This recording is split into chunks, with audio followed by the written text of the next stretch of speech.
New York Times is reporting that Sean P. Diddy Combs has been arrested. Let me repeat. Puff Daddy, P. Diddy, Sean Combs has been arrested. Let me tell you what I do know, and it ain't much at this point. Arrested in Manhattan this evening. Grand jury indicted him according to a person familiar with the indictment, not authorized to speak publicly.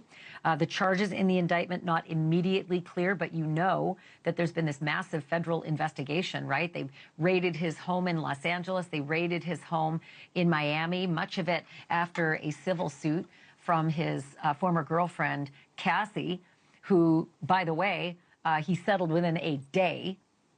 And then after that, video came out showing him beating her to a living pulp in a hotel. But a lot of the allegations in the lawsuit that, Cassie had actually filed against him provided, I think, some meat on the bones for the feds. But the New York Times saying that this happened, they don't have a lot more information than this. We are also trying to confirm this, but I can tell you that his attorney has made a statement, and let me read it to you because I think it confirms what the New York Times is reporting, and it's this. And it's Mark Agnifilo, his attorney. Quote, "We are disappointed with the decision to pursue what we believe is an unjust prosecution of Mr. Combs by the U.S. Attorney's Office. Sean Diddy Combs is a music icon, self-made entrepreneur, loving family man, and proven philanthropist who has spent the last 30 years building an empire, adoring his children, and working to uplift the Black community. He is an imperfect person, but he is not a criminal. To his credit, Mr. Combs has been nothing but cooperative with this investigation, and he voluntarily relocated to New York last week in anticipation of these charges. Please reserve your judgment until you have all the facts.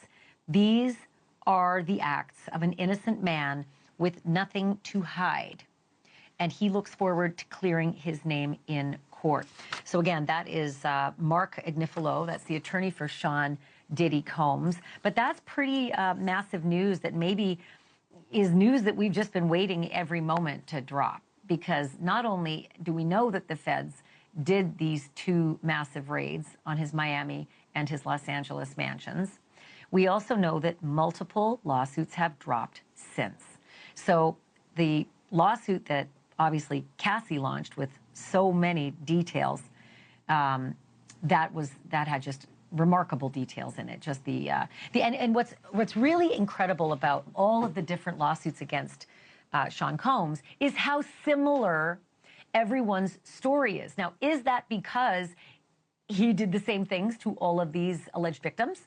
Or is it because all of these people filing suit see the story before them and think it makes a good narrative, so why not just, follow with those same details? But I will tell you some of the details, and I'm going to paraphrase, so you'll have to just, forgive me for the colloquial, but many of the allegations say that there was sexual assault through drugging, and many of those alleged druggings and sexual assaults happened at large parties where the allegations were that he brought in a number of women, and sometimes young women / girls.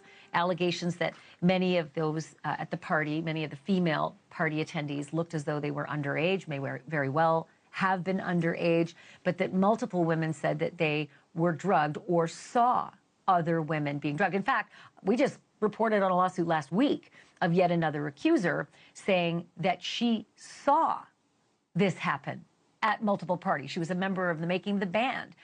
She's suing Diddy for years and years of verbal abuse, mental abuse, physical abuse, and sexual abuse.